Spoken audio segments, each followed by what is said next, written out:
Unang araw ng bago kong boss, nag-resign ng dati kong boss. Kung saan-saan mo ng department ako na-assign habang hinihintay ko ang susunod na permanenteng posisyon ko. I felt like I was hanging on a thread here and I needed to work really hard to protect my position in the company. I worked at a pharmaceutical company and my new boss would be the new marketing head. Magkahalong kaba at excitement ang nararamdaman ko. Ang kumakalat na balita ay bata pa raw ang bago kong boss. As in nasa age range ko lang daw. Nakaka-intimidate isipin na ang isang babaeng nasa late 20s pa lang ay mataas na ang posisyon na ang inuukupang pwesto sa isang multinational company katulad ng EVS Pharmaceutical. I arrived early for work, but lo and behold, when I arrived at the office, my boss was already there at her desk acquainting herself with some paperwork. I gently knocked on her door, which is slightly open. Come in. Inayos ko muna ang aking damit at humugot muna ako ng malalim na hininga bago ako tuluyang pumasok sa opisina niya. Good morning, ma'am. Bati ko sa kanya. She stood up. Hi, good morning. Gantimbati niya. You must be my new assistant. By the way, I'm Steph Atienza, and your name is? Olivia Salvador, but I'm known here as Lily. Pakilala ko sa sarili ko. She held out her hand and I promptly took it for a brief handshake. Nice to meet you, Lily. I hope you're up to the challenge of working for me. I can be quite slave driver, you know. Isang matipid na ngiti ang isinagot ko. I was slowly appraising her. She had the long straight hair and was wearing prescription glasses. She was wearing conservative business suit and a watch and pearl necklace as accessories. All in all, I could say she was one classy lady. Matangkad at maganda siya. Sa unang tingin nga ay mapagkakamalan siyang modelo. Halos magkasing edad lang kami. Ang tansya ko ay may 2 o 3 taon lang ang tanda niya sa akin. She exuded class and breeding and I could tell she would be a very demanding boss to work for. I hope I can live up to your expectations, ma'am. Seryosong sabi ko kahit parang nangangatog na ang tuhod ko. Mukhang mapapasabak ako ng husto sa trabaho. Ang dati ko kasing boss ay very cool at hindi demanding kaya pa easy-easy lang kaming dalawa. Kaya rin siguro umalis ito ng trabaho ay dahil hindi naging maganda performance ito. Now I knew I had to shape up or I would be forced to ship out and I didn't want to that happen. Unless there was a marriage proposal from Ben, which I knew not happen in the future. Pero kilala ko si Vien, kahit siguro mag-asawa na kami, gugustuhin pa rin niya na magtrabaho ako. Masyado kasi ang paniniwala niya na dapat lahat ng tao ay may trabaho para daw makatulong sa ekonomiya ng bansa. I hope so too, sabi ng boss ko. Umupo uli siya sa executive chair niya habang ako yung nanatiling nakatayo sa harap niya. I was about to excuse myself when she handed me a sheet of paper. I took it from her hand. That's a list of my requirements. Andyan mga bagay na ayaw at gusto ko. Gusto kong malinaw kaagad ang lahat bago pa tayo maging magkatrabaho. Ayokong magtanong ka ng magtanong, minabuti ko nang isulat lahat para maintindihan mo rin ang personality ko at ang mga quirks ko. Wika niya. I was at loss for words. I scanned the paper just to keep myself occupied for a while. I looked up her and gave her a bright smile. Pag-aaralan ko pong mabuti ito para maging maayos ang working relationship natin. Ayoko rin po kasi maging pabigat sa inyo habang nag-a-adjust kayo sa trabaho. Gusto kong ma-assist kayo ng mabuti. My boss nodded. That's all for now, she said, dismissing me. Tumalikod ako at lumabas ng opisina niya. Mabigat ang loob ko. Pagbalik ko sa aking desk ay umupo ako sa aking silya. I covered my face with my hands and started to breathe deeply. I tried to relax my nerves after my encounter with my new boss. My new boss from hell. Naistorbo lang ako nang maramdaman ko may nakatayo sa harap ng desk ko. I slowly looked up and I saw my boss standing in front of me with a frown on her face. Napatayo ako. Is there anything you need, ma'am? I politely asked her. Sorry to disturb you with whatever it is you're doing, Miss Salvador. I just want to tell you I'll be out of the office for the rest of the day. I'll be busy attending meetings, but I'll try to come back in the afternoon. Please hold the fort well, okay? She said somewhat sarcastically. Of course, ma'am. I simply answered. Tumaas ang kanyang kilay. I had a feeling she was thinking I was slacking off work because she caught me off guard with my breathing exercises. Naglakad siya palayo. Noon ako nakahinga ng maluwag, pero ilang metro pa lang ang layo niya ay lumingon uli siya. Miss Salvador, Hania. Yes, ma'am. Please make sure to acquaint yourself with the requirements I gave you earlier so as to ensure there will be no problems between us, she said with a sardonic smile.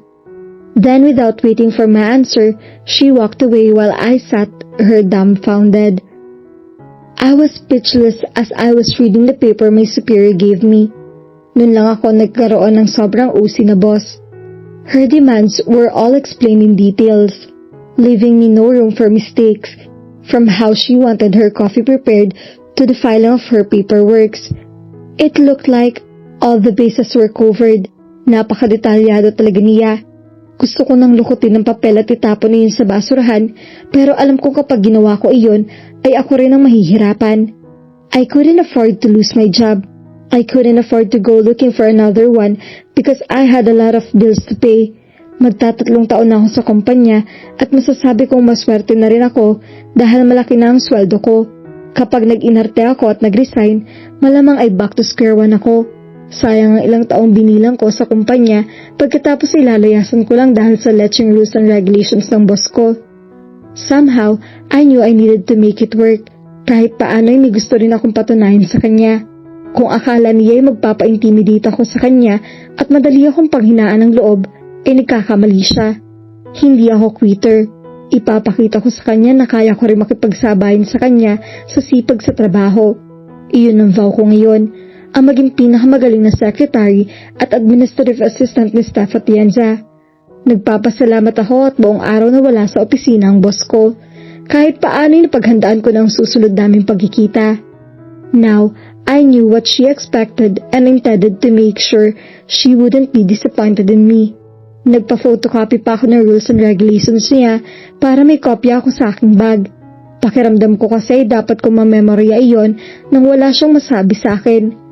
I intended to be a professional in her presence, so I had to make sure to be one of those all the time. Habang nagmimerienda ako sa cafeteria ay tumawag sa cellphone ko si Vien. Nakagawian na namin na magtawagan kapag lunch break at coffee break para i-update namin ang isa't isa sa mga nangyayari sa amin. Siguradong curious na siyang malaman kung sino ang bago kong boss. Han, how was your boss first day? Sa tingin mo ba'y magkakasundo kayo? Bungad na tanong niya sa akin. I drew a deep breath. Tumayo ako mula sa upuan at lumabas ng cafeteria. Nagtungo ko sa fire exit. Doon ay tiyak na wala makakarinig sa sasabihin ko. Han, she's from hell. Sumbong ko sa kanya. Bakit mo naman nasabi yan? Ang dami niyang rules and regulations. Sa tingin ko, kabibilangin niya ang bawat kilos ko. Baka nga pati pagbaba niyo ko ay monitor niya. Tumawa siya. Naparaning ka na naman. Give her a chance. Malay mo, very organized at stickler lang for details ang boss mo. Pero mahusay pala siya makisama at marami ka matututuhan sa kanya. Kapag kuwani sabi niya, napabuntong hininga ko. Siya, susubukan ko siyang pakibagayan. Iyon naman talaga magiging role ko rito. Ang dapat mag-adjust at hindi siya. Kung bakit kasi nag-resign pa si Mr. Santos. Sige, para naman magaan ang loob mo, susunduin kita mamaya. Ititreat kita ng dinner sa restaurant na gusto mo. Thanks, hon. Matamlay na sabi ko. Cheer up. Kayang-kaya mo yan. Remember, I'm your number one fan and cheerleader, okay? Somehow, what he said made me smile. Pakiramdam ko ay makakaya ko lahat basta kakampi ko siya. Kasi hodang devil personified pa ang boss ko. Ang mahalaga ay masaya kami ni Vien at higit sa lahat ay mahal niya ako. Thanks for your word of encouragement, Han.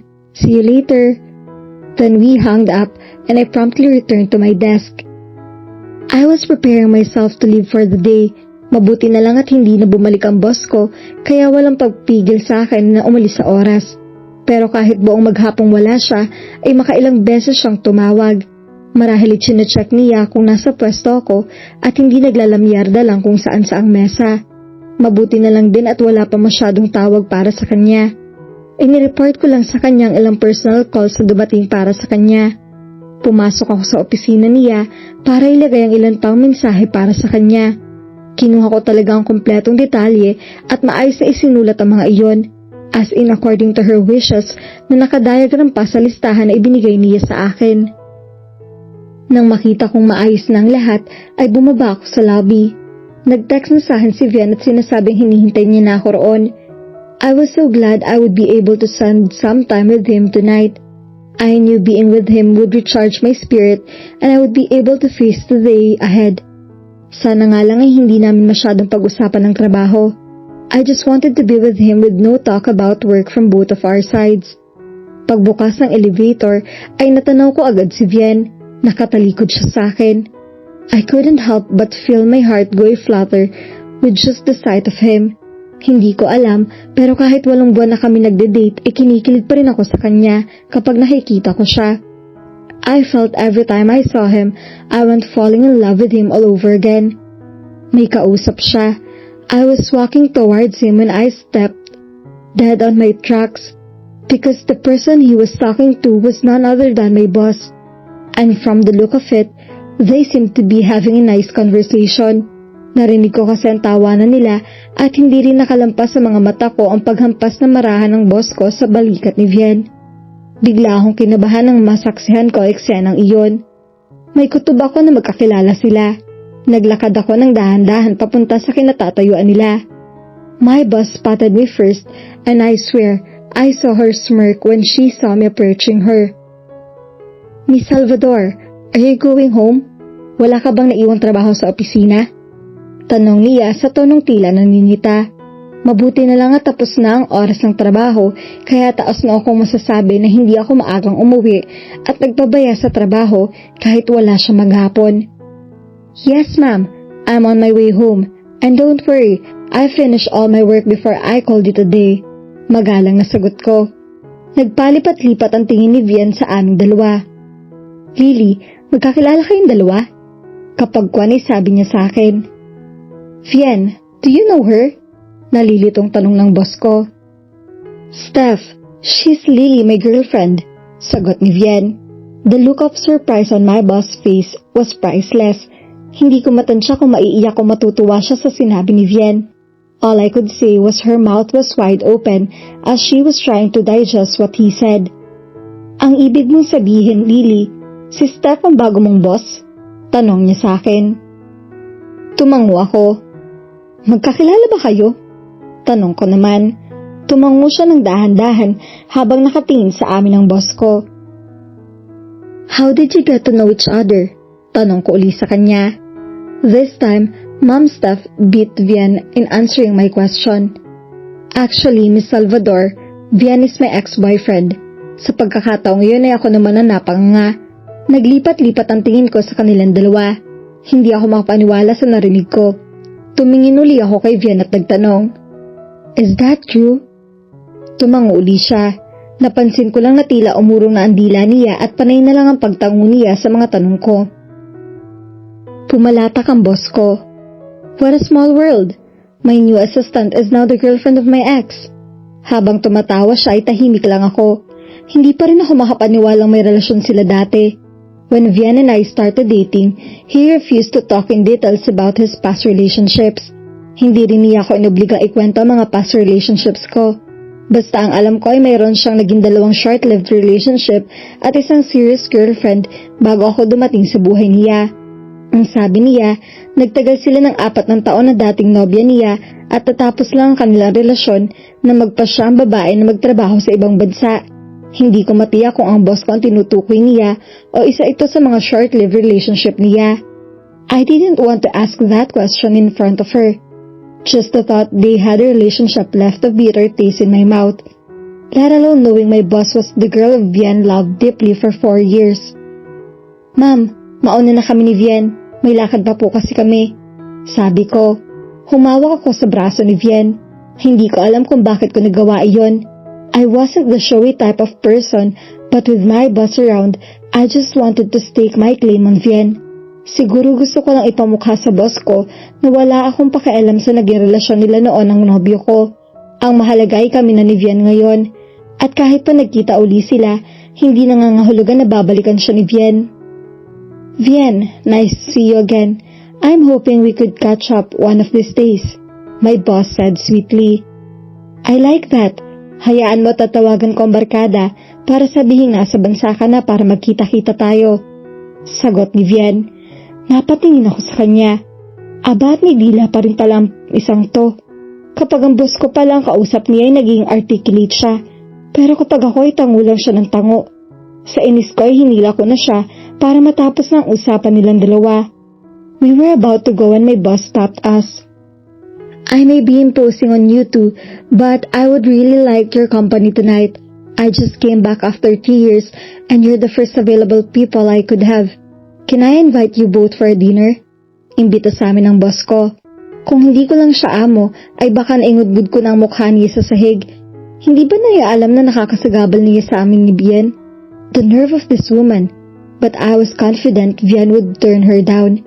Ngiti-ngiti ako sa kanya habang hinihintay ko ang pagtanggi niya. Kung okay lang kay Lily, I would like that, he answered. He looked at me expectantly and I gave him a sarcastic smile. Inalis ko na ang kamay ko sa braso niya. Tama bang akong ilagay niya sa alanganin at akong pagdidesisyon niya kung tatanggapin namin ang alok ng boss ko? He was putting me on the spot and I detested him at that moment. Dahil alam niyang hindi ko pwedeng tanggihan ang boss ko. Tiyak na iisipin ng boss ko na apektado ako dahil nalaman ko ang romantic history nila ni Vian. At marahil iisipin ng boss ko na nagsiselos ako kapag tumanggi ako at malamang din na pag-initan niya ako sa trabaho kapag hindi kami sumama. At para hindi ako lumabas sa kontrabida sa eksenang iyon ay napilitan na rin akong pumayag. Sure, simpleng sagot ko. That's settled then, let's go.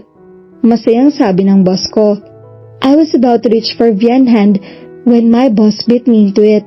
Siya ang pumulupot sa braso ni Vian at sabay silang naglakad habang ako ay iniiwan sa likuran nila. Lumingon sa akin si Vian.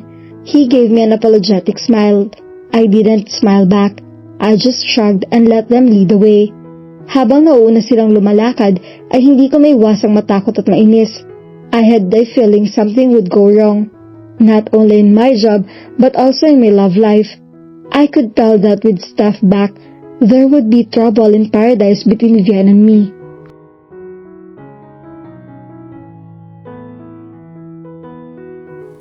At dito na po nagtatapos ang ating kwento. Sabay-sabay po nating abangan ang susunod na kabanata. Maraming salamat po.